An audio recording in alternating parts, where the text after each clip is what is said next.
ප්‍රංශය කියලා කියන්නේ ලෝකයේ ප්‍රජාතාන්ත්‍රවාදයේ උපන් රට.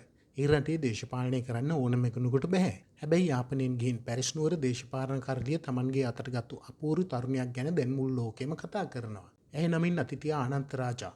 පසුගියදා ප්‍රංශයේ ප්‍රොන්ටෝ කොම්බෝ නගරයේ නියෝජ්‍ය නගරාධිපතිවරිය විදිහට අතීතයා තේරීපත් වුණේ මුළු මහත් ශ්‍රී ලාංකිකයින්ටම ආඩම්බරයක් ගෙන දෙමින්. දේශපාලනය සහ පොදු සේවයට මගේ හිත ඇදුනි. මගේ පවුල් බසුමෙව සහ මගේ අතීතය නිසා කියලා අතීතයන් නිහතමානීව කියනවා. බොහෝ තරුණයන් 19 වෙනි වියේදී විනෝදයෙන් කාලය ගෙවද්දී අතීතයා Tamanගේ දේශපාලන ගමන ආරම්භ කළේ නගර සභා මන්ත්‍රීවරයෙක් විදිහට. 2020 ඉඳලා 2026 වෙනිකල් ඇය තරුණ කටයුතු පිළිබඳව මන්ත්‍රීවරිය විදිහට කළ වැඩ කොටස සුළුපටු නැහැ. අතීතයාගේ කැපවීම සහ උනන්දුවට නිසි ගෞරවය ලැබුණේ මෙවර පැවති නගර සභා මැතිවරණයේදී. එහිදී ලැබූ විශිෂ්ට ජයග්‍රහණයත් එක්ක 2026 මාර්තු මාසයේදී ඇය ප්‍රොන්ටෝ කොම්බෝ නගරයේ නියෝජ්‍ය නගරාධිපති විදිහට දියුරුම් දුන්නා. ඇය යාපනයේ සුන්දර කයිට්ස් දූපතේ උපත ලැබූ පදිංචිකාරණයක්. යුද්ධමය වාතාවරණය නිසා කුඩා කලදීම ඇය ඇතුළු පවුලේ පිරිස මව්බිමින් පිටෝ ගොස් ප්‍රංශයේ පදිංචිව සිටිනවා.